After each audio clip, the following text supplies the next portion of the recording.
We are pleased to welcome to the studio tonight Dr. Indra Besekara, who is MSc Wales, MCom Macquarie University, Sydney, Australia, PhD Macquarie University, Associate of the Chartered Management Accountants and CPA, Lecturer, Department of Accounting and Finance, Division of Economic and Financial Studies at Macquarie University in Sydney, Australia. Indra, how should we approach reconstruction after tsunami? When we talk about tsunami, we are actually talking about destruction of capital. Destruction of capital in three aspects. One is the financial or the economic capital. The second is the social capital. And third is emotional capital. So it's about rebuilding these three types of capital, the economic, social, and emotional capital. Now, how do you rebuild the financial capital, and what do you mean by rebuilding financial capital? Well, when we talk about financial capital, we talk about the destruction in relation to monetary terms that was created by tsunami.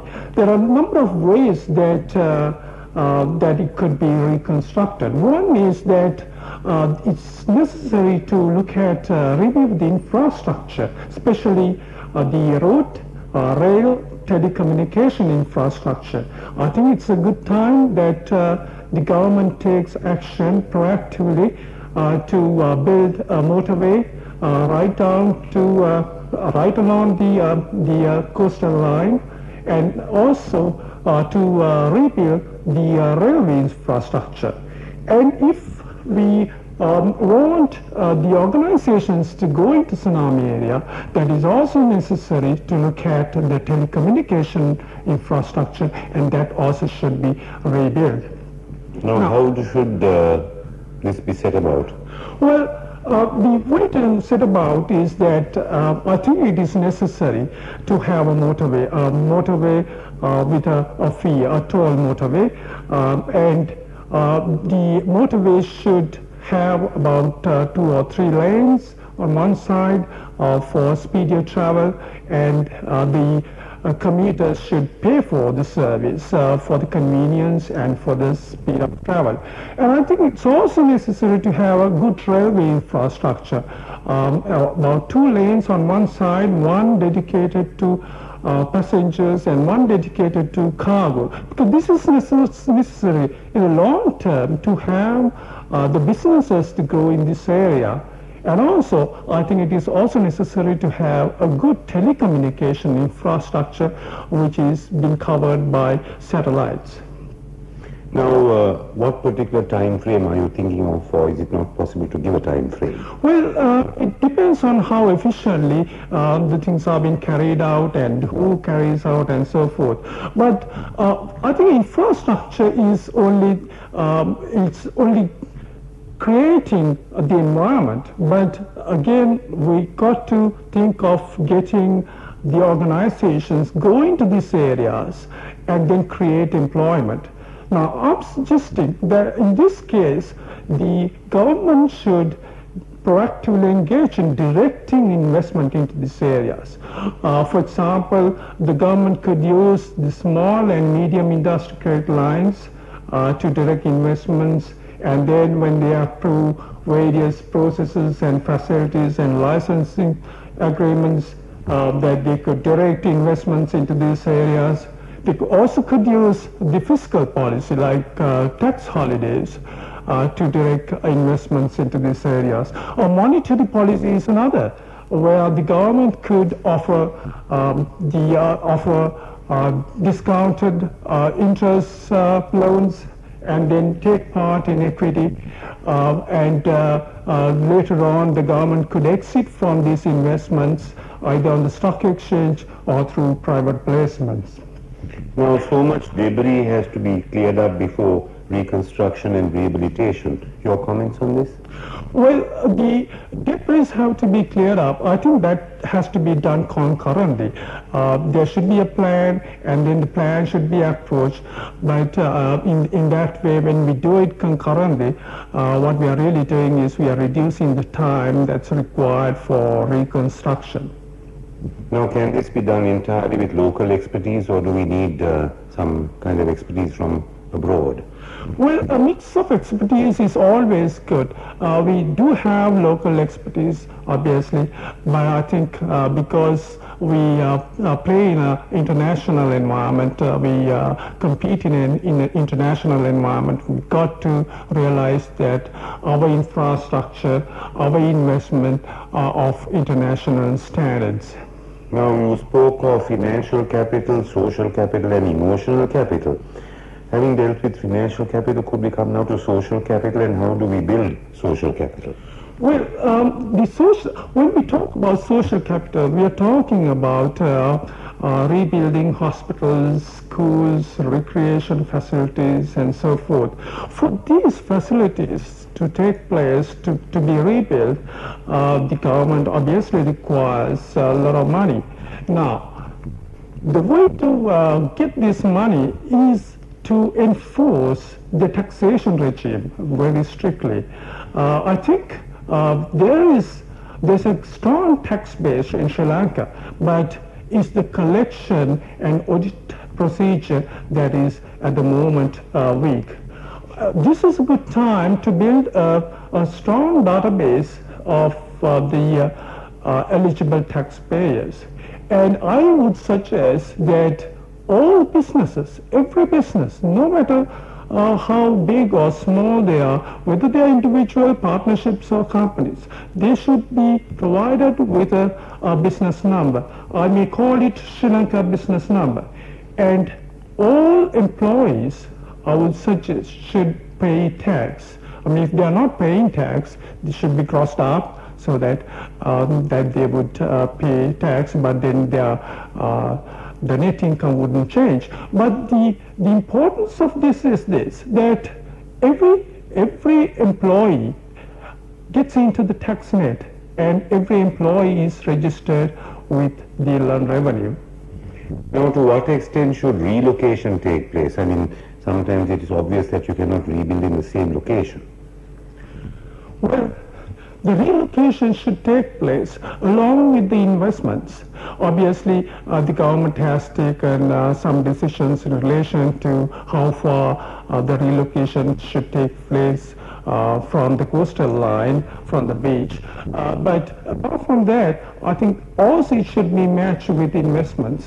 When I say matched with investments, the relocation could take place in the same areas. But when the government is directing investments into these areas, they should make sure that the investments match with the available resources in these areas. For example, in the southern coastal line, the investments could comprise something relating to coconut, although it is not in the coconut triangle. There's abundance of coconut, fishing, tourism, and foliage.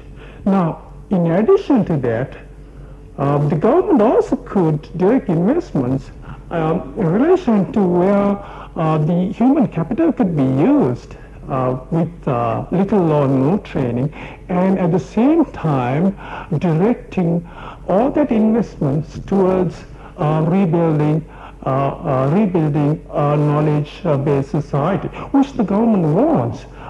For example, the government could encourage data entry operations, programming, call centers, and so forth in these areas. How do you induce investment in such an environment? Well, to induce investments, obviously, you have to give incentives. You have to give incentives to organizations. If the organizations are going to be relocated, there should be a financial incentive for those organizations. And that could be created through the fiscal and monetary policies. Now, if the organizations are offered with tax holidays, and if the organizations are offered with various discounted credit lines or with equity participation by the government, what you're creating is an incentive for organizations to be relocated. So that creates a financial incentive for organizations to go over there. But the advantage that the government would have by doing that is that they are creating employment in this affected area. In fact, that also helps to achieve its social objectives of redistributing wealth into regional areas. In fact, there are, for example, the western province of Sri Lanka is holding a greater amount of wealth, and by directing investments into tsunami affected areas and also other regional areas, you are creating greater equity among the community. How would we deal with emotional capital? Well, I think this is to some extent a neglected area. I think there's a greater destruction of emotional capital. Something that I suggest here is that there's lots of children who have been affected by this. They lost their parents, sometimes they're with single parents, and some don't even have relatives, and so forth. This is a great opportunity to link these children. These children require some mentoring, and this is a great opportunity where institutions like Chamber of Commerce can take a role where they would link the industry leaders, the public sector leaders to be mentors of these children. So in that way, you are in fact imparting leadership qualities.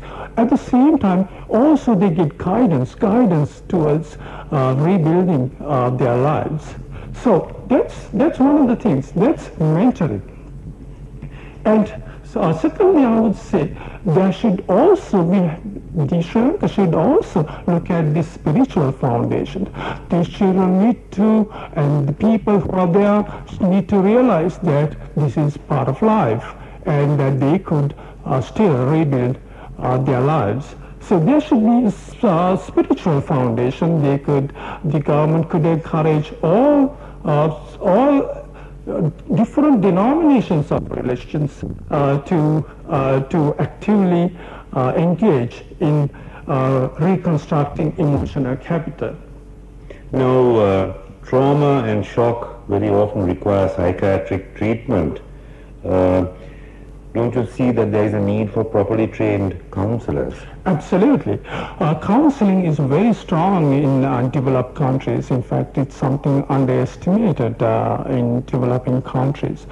Counseling is a very good way of getting people to realize their state at present and how they could rebuild. In fact, counseling is not really holding hands. It's basically showing you, okay, this is a set of assets you got already, and this is how you could rebuild using these assets.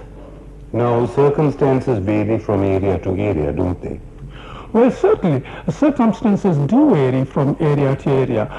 For example, through this tsunami disaster, there could be disabled people, physically disabled people as well. This is another area that both the private sector and the public sector should take a proactive role. I think there's no workers' compensation offered to disabled people, which means that's discouraging organizations to recruit and employ these disabled people, because when there's no insurance, there's no workers' compensation insurance, that means the organizations have to take the full burden in the event there's an accident and so forth. So in this instance, the government could actively encourage liaise with insurance organizations, insurance companies, and create workers' compensation insurance policies for disabled people. Also, probably the government could provide training for disabled people to get engaged in rightful employment. Many people have lost friends, relatives, very often close family relatives, and possessions. Your comments? I think that's the one side of this tragedy is that the loss of emotion and capital here, losing friends, parents, brothers and sisters, sometimes seeing them being washed off with water, and sometimes that you try to save them, but you couldn't save them, and so forth. So it's to some extent it's a living tragedy. I think what's necessary here is to understand that this is one of the exceptional circumstances that that you have to undergo, but the life has to go on, and then that in fact creates more spiritual energy within the affected people, and also for the people in the country in general. During tsunami, we saw that people in Sri Lanka, even the international community, that how they were reacting. So that's an upliftment of spiritual energy. Now, I was talking to Peter Harold, who is the country director of the World Bank, and Ted Scheiban, the UNICEF representative over these airwaves, and they both spoke of the resilience of the Sri Lankan people. Well, I think Sri Lankan people are quite resilient. That's quite true. One comment that I always hear about Sri Lankan people, whether it's here or overseas from non-Sri Lankan people, is that their attitude towards life, their positive attitudes, and the amount of energy. In fact, for example, the cricketer Steve Waugh, in his autobiography, he says that one of the things that he noticed about Sri Lankan people is that in their eyes, you can see the amount of energy they have, the love for living. I think that is something inherent in the Sri Lankan people, that they got that energy, the vibration, the determination to rebuild and live. Indra, how do you see Sri Lanka in the context of the Asian region as a whole? I think Sri Lanka, since independence, Sri Lanka has invested huge amounts in building social capital. It has invested in schools, public schools. It has invested in hospitals, in health, and created a very strong social capital base. But what was lacking over the past years is that while this was built, while the social capital was built, the economic capital was not built. The economic environment for employment generation was not built at the same pace. I think what is necessary is to accelerate that pace, to create that economic environment so that there would be organizations that would foster, and you should nurture these organizations, both local and foreign organizations, because through that we can create employment, and through that we can harness the social capital of Sri Lankan people for the benefit of Sri Lanka. I've been talking to Dr. Indra Abesekara, lecturer, Department of Accounting and Finance, Division of Economic and Financial Studies, Macquarie University, Sydney, Australia. This is Dayananda De Silva ending tonight's edition of Spotlight.